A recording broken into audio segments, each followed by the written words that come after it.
నుదుట రాతను కూడా మార్చే శక్తి గీతకు ఉంది. మానవాళిని జాగృతం చేయడానికి శ్రీకృష్ణ పరమాత్మ చేసిన కర్తవ్య బోధ భగవద్గీత. ఆ గీతా సారాన్ని శ్రీ శ్రీ శ్రీ త్రిదండి చిన్నజీయ స్వామి వారి అమృత వాక్కుల నుంచి తెలుసుకుందాం.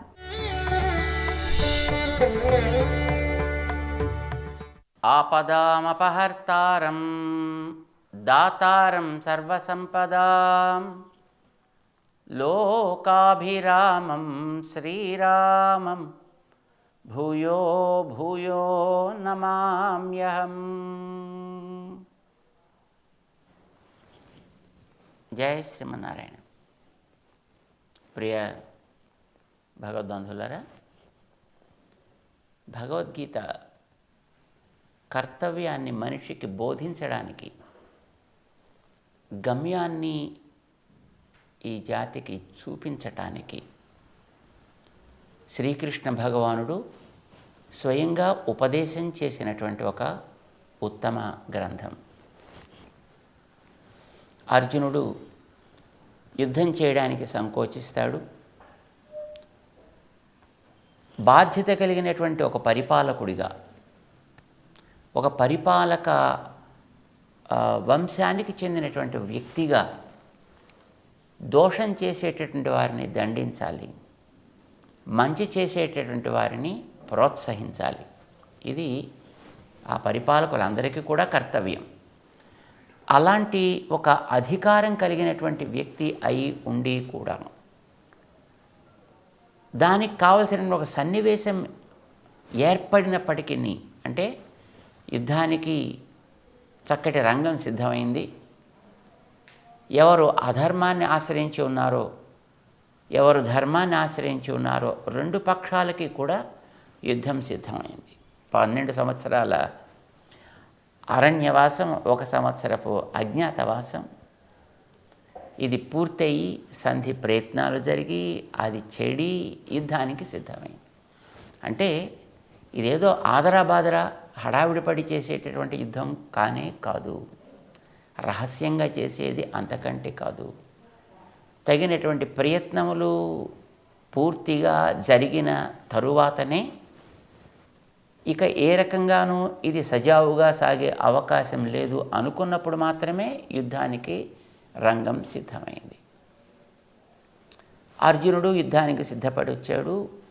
అతని వెంట 7 అక్షౌహిణుల సైన్యం ఉంది. దుర్యోధనుడు యుద్ధానికి సిద్ధపడి వచ్చాడు 11 అక్షౌహిణుల సైన్యంతో. 2 సేనల మధ్యలో ఒకసారి చేరి ఎవరు తన పక్షాన ఎవరు పరపక్షాన ఉన్నారు అనేది పరిశీలన చేయాలి అని అనుకున్నాడు అర్జునుడు. కానీ వాళ్ళందరినీ చూడగానే వాళ్ళల్లో వారు చేసినటువంటి దోషం కనిపించడం మానేసి కేవలం దేహ సంబంధమైనటువంటి బంధుత్వం మాత్రం కనిపించింది. జాలి కలిగింది. యుద్ధం వద్దు అని అనుకున్నాడు. యుద్ధం చేస్తే ఎన్నో దోషాలు ఏర్పడతాయి అని ఆయన భావించాడు. అయితే అలాంటి సందర్భంలో అప్పుడు జరపవలసినటువంటిది కర్తవ్య పరిపాలనే తప్ప కేవలం ఇతరమైనటువంటి వాటి వల్ల కలిగే జాలి కాదు. జాలి నిజానికి అవసరమే, యోగ్యమైనటువంటి స్థానంలో జాలి అవసరం తప్ప అయోగ్యమైనటువంటి స్థానంలో చూపేటటువంటి జాలి అనర్థానికే దారితీస్తుంది. అర్జునుడికి కర్తవ్యాన్ని బోధించాలి అని శ్రీకృష్ణుడు ఉపదేశం ప్రారంభం చేస్తూనే 3 దోషాలు చెప్పాడు. అనార్య జుష్టం, అస్వర్గ్యం, అకీర్తికరం అర్జున. ఇది నీకు తగని చోట ఏర్పడ్డటువంటి భావనయ, ఇది కస్మెలం, ఇది అంచేత ఇది అనార్య జుష్టం, అస్వర్గ్యం, అకీర్తికరం. ఆర్యజుష్టము అంటే పెద్దలు అంగీకరించేది అని అర్థం. ఎవరైతే సమాజ హితకాంక్షులు ఉంటారో అలాంటి వారు అంగీకరించేటటువంటివన్నీ కూడా ఆర్యజుష్టములు అవుతాయి. ఆర్యులంటే మనం గతంలో తెలుసుకుని ఉన్నాం. కేవలం ఇప్పుడు ఉండేటటువంటి పాశ్చాత్యులు బోధించినటువంటి నిర్వచనాలతోటి మనం చెప్పుకునే అక్కడెక్కడి నుంచో వచ్చిన వారు ఆర్యులు, ఇక్కడెక్కడో ఉండేటువంటి వాళ్ళు ద్రావిడులు అనే ఒక చెడు సిద్ధాంతానికి సంబంధించినటువంటి పదం కాక, ఈ ఆర్య అనేటటువంటి పదం ఎవరైతే దూరదృష్టి కలిగి వర్తమానపు కర్తవ్యాన్ని సవ్యంగా నెరవేరుస్తూ ఉండారో అలాంటి వాళ్ళు, నెరవేర్చేట్టు చేస్తారో అలాంటి వాళ్ళు ఆర్యులు అని మనం గతంలో తెలుసుకుని ఉన్నాం. అలాంటి వారి యొక్క మార్గదర్శనం ఎప్పుడూ అవసరం. ఏది వారు ఇష్టపడి స్వీకరిస్తారో, అంగీకరిస్తారో అది ఆర్యజుష్టమవుతుంది. ఏది వారు ఒప్పుకోరో, ఏ పద్ధతిని వారు అంగీకరించరో అది అనార్యజుష్టమవుతుంది. నువ్వు చేసేటటువంటి ఈ యుద్ధ విముఖ ప్రయత్నం అనార్యజుష్టం, పెద్దలెవ్వరూ అంగీకరించరు. ఇది కృష్ణుడు ప్రారంభం చేశాడు. సరే, తర్వాత ఇంకొక రెండు చెప్పాడు.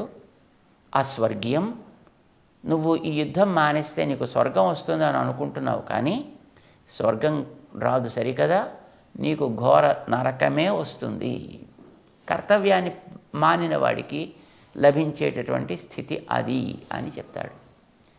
సరే, శరీరం వదిలిన తర్వాత ఏమొస్తుంది అన్నది తర్వాత విషయం, కానీ అసలు బతికుండే రోజుల్లో కూడా ఇక్కడ నీ చుట్టూ ఉండేటటువంటి సమాజం నువ్వు చేసేటువంటి పనిని శ్లాఘించదు.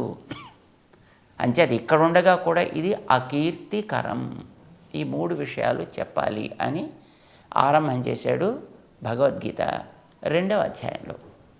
అందులో మొట్టమొదట ఆర్యులు అంగీకరించేటటువంటి, బుద్ధిమంతులైనటువంటి పెద్దలు అంగీకరించే విధానం ఏమి, ఏ సిద్ధాంతాన్ని వాళ్ళు మనకి చెప్తారు. బుద్ధిమంతులైన వారు కేవలం ఒక జాతిలోనో ఒక కులంలోనో ఉంటారనే ప్రశ్న ఏమీ లేదు. ఏ జాతిలోనా ఏ కులంలోనైనా వారు ఉండొచ్చు, ఏ వయస్సులోనైనా వారు ఉండొచ్చు.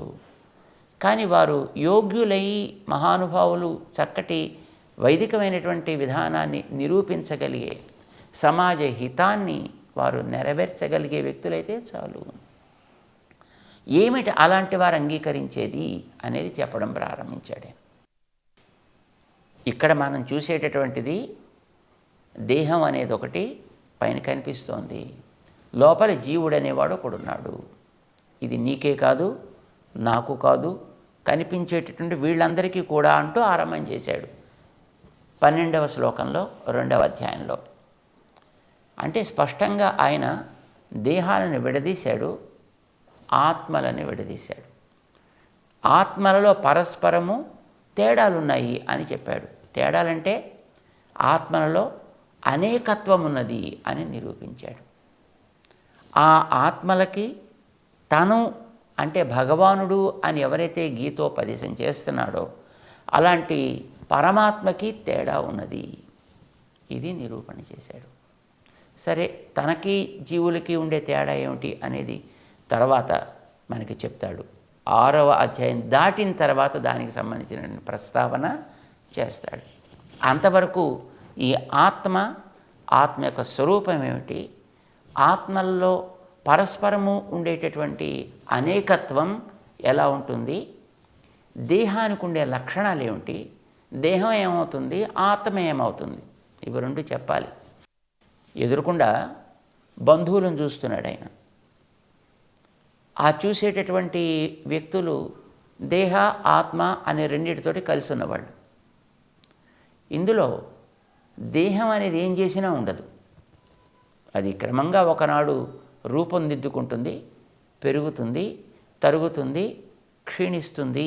ఈ విషయం గతంలోనే చెప్పుకున్నాడు ఆయన. దేహాలన్నీ కూడా పోతాయి, ఏం చేసినా అవి ఉండవు. ఇప్పుడు నువ్వు యుద్ధం మానేసినా అవే ఉండేవి కాదు. ఎవరికి? ఎదట ఉండేటటువంటి సైన్యానికి అంతటికీ మాత్రమే కాదు. 2వ అధ్యాయంలో అర్జునుడికి కొనసాగినటువంటి శోకం ఉందే, ఇది ఇద్దరు వ్యక్తుల గురించి స్పష్టంగా కలిగినటువంటి శోకం అని మనం గతంలో తెలుసుకున్నాం కదా. మొట్టమొదటి అధ్యాయంలో కలిగినటువంటి శోకం చుట్టూ ఉండే అందరి గురించి కలిగింది. తన సైన్యంలో వాళ్ళు కానీ, పర సైన్యంలో వాళ్ళు కానీ, వీళ్ళందరూ కూడా పోతారే, అయ్యో పాపం, వాళ్ళ కోసం కదా నేను రాజ్యం సంపాదించే సుఖాలు వాళ్ళతో కలిసి కదా పొందాలి, వాళ్ళందరూ పోతే ఇంక నేను ఎవరితో సుఖపడేది, ఎందుకు ఈ రాజ్యాలు, ఎందుకు అప్పుడు ఈ నాకు ఉండేటటువంటి ఈ ఐశ్వర్యాలన్నీ అని అతనికి దుఃఖం కలిగింది. రెండవ అధ్యాయంలోకి వచ్చేటప్పటికి ఇద్దరు గురించే ప్రత్యేకమైనటువంటి రీతిలో దుఃఖం కలిగింది. ఒకటి, కథం భీష్మమహం సంఖ్యే ద్రోణంచ ఇషుభి ప్రతియోత్స్యామి అని ఆరంభం చేశాడు ఆయన. అంటే భీష్ముడు ద్రోణుడు అనే ఇద్దరి విషయంలో కలిగింది. అందులో భీష్ముడు తనకి స్వయాన తాతగారు, ద్రోణుడు తనకి విలువిద్య నేర్పినటువంటి ఆచార్యుడు. చేత ఆచార్యుణ్ణి, తన వంశ మూల పురుషుడైనటువంటి ఆ పెద్ద భీష్ముణ్ణి ఎలా నేను బాణాలతో ఎదుర్కొంటాను అన్నాడు ఆయన. నువ్వు బాణాలతో ఎదుర్కోవద్దు, అయినా ఆ దేహాన్ని అట్టే పెట్టగలుగుతావా? ద్రోణుడిది కావచ్చు, భీష్ముడిది కావచ్చు, లేదా మొదటి అధ్యాయంలో నీకు శోకం కలిగినట్లుగా ఈ చుట్టూ ఉండే మిగతా వాళ్ళందరి దేహాలు కూడా కావచ్చు. ఇంతవరకు వాళ్ళు చేసింది దోషం, ఇంతవరకు వాళ్ళు ఆశ్రయించింది అధర్మ పక్షాన్ని. ఇప్పటికే వాళ్ళు బోలుడంత పాపాన్ని మూట కట్టుకున్నారు. దాన్ని వాళ్ళే ఒక రంగం సిద్ధం చేసుకుని ఈ పాపపు మూటలు ఇంతకంటే ఇంక పెరగకుండా ఉండాలి అన్నట్టుగా యుద్ధానికి సిద్ధపడ్డారు. ఓ రకంగా అది వాళ్ళకి మంచిదే కదా.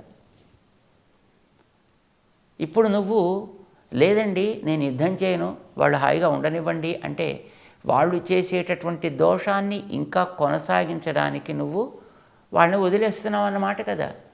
నువ్వు వాళ్ళ మీద ప్రేమ ఉంది, జాలి ఉంది అని అనుకుంటూ వాళ్ళకి ఏ రకంగానూ ఇంతకంటే భారం కాకూడదు అని కదా నువ్వు ఆలోచించాలి. ఇప్పటికే భారపు మూటలు పెంచుకొని ఉంటే అది తగ్గించే అవకాశం వాళ్లే కలిగించుకున్నప్పుడు నీ బాధ్యత దానికి తోడ్పడటం అంతే తప్ప వాళ్ళని ఇంకా ఇంకా ఇంకా ఇంకా దిగజారడానికి, పతనం కావడానికి, పాపాన్ని పెంచుకోవడానికి వదలడం అనేటటువంటిది సబబు కాదు. కనుక నువ్వు యుద్ధం చేయడం ఫలితం ఏమొస్తుంది అనేది తర్వాత విషయం. కర్తవ్య పాలన అయితే నువ్వు తప్పకుండా చేసి తీరాలి. జయం నీకొస్తుందా, జయం వాళ్ళకు వస్తుందా, అసలు ఈ ఆలోచన ఎందుకు రావాలి నీకు? ఆపరేషన్ చేసేటప్పుడు డాక్టర్ గారు మంచి ఉద్దేశంతో ఆరంభం చేస్తాడు. ఆపరేషన్ సవ్యంగా జరిగి పేషెంట్ రావాలని కోరుకుంటారు బయటికి.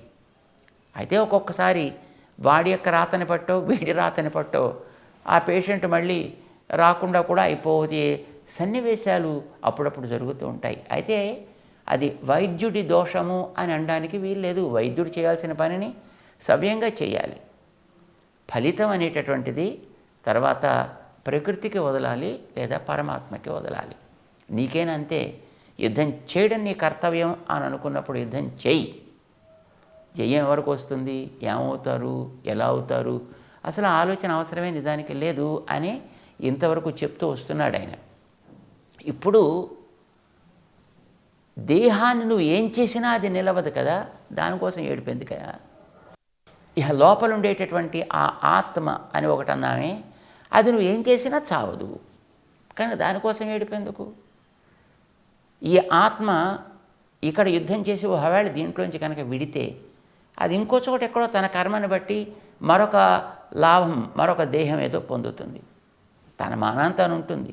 మనకి దాంతో దూరమైంది కదా అని మాత్రం మనం బెంగపడుతున్నాం. మీరు 12 ఏళ్ళు ఇంతకాలం వాళ్ళని వదిలిపెట్టి కాదు అడవిలో ఉన్నది. ఓ ఏడాది పాటు అజ్ఞాతవాసం వాళ్ళని వదిలిపెట్టి కాదు ఉన్నది. కనుక వదిలి ఉండడం అనేటటువంటిది వాళ్ళ నీకేం కొత్త కాదయా. ఇప్పుడు నువ్వు ధర్మం కోసం నువ్వు చేసేటటువంటి కార్యం కనుక సంకోచం లేకుండా నువ్వు చక్కగా నీ బాధ్యతని నువ్వు నెరవేర్చడం ఇప్పుడు అవసరం. ఇదే 18వ శ్లోకం 2వ అధ్యాయంలో చెప్పాడు. అంతవంత ఇమే దేహాః నిత్యస్యోక్తాః శరీరిణః. ఆత్మకి శరీరీ, శరీరమును కలిగిన వాడని పేరు. ఈ పైన కనిపించేది శరీరము అని పేరు. శరీరము అంటేనే అర్థం శీర్యతే, క్షీణించేది అని అర్థం. అది క్షీణించి క్షీణించి తర్వాత తొలగిపోతుంది. లోపల ఉండేటటువంటి ఆ జీవుడు అనేవాడు శరీరి, ఆ శరీర అనేవాడు అనాసి, అంటే నాశనం లేనివాడు. అప్రమేయ అంటే వాడు ఇలా ఉంటాడు ఇంతుంటాడు అని మనం ఏదో చూసి చెప్పటానికి వీలైనటువంటి వాడు కాడు కనుక నువ్వు వాణ్ణేం చేయలేవు, నువ్వు శరీరాన్ని నువ్వు ఆపనులేవు. తస్మాత్ యుద్ధస్వ భారత, అంచేత సంకోచం లేకుండా చక్కగా యుద్ధం చేయవయా అని ప్రేరేపించాడు. శరీర లక్షణాలు ఏమిటో చెప్పాడు, ఆత్మ లక్షణాలు కొంతవరకు చెప్పాడు. దాన్ని కొనసాగిస్తూ ముందుకు సాగుతున్నాడు. ఆర్యులకి, బుద్ధిమంతులైన మహనీయులకి ఆనందం కలిగించే జ్ఞానాన్ని నీకు నేను అందిస్తున్నాను, తెలుసుకొని వాళ్ళ తగ్గట్టుగా నువ్వు ప్రవర్తించు అని ప్రేరేపించటానికి, తద్వారా మానవ జాతికి తన కర్తవ్యాన్ని ఉపదేశం చేయడానికి తెలుసుకుంటూ ముందుకు సాగుదాం. జై శ్రీమన్నారాయణ.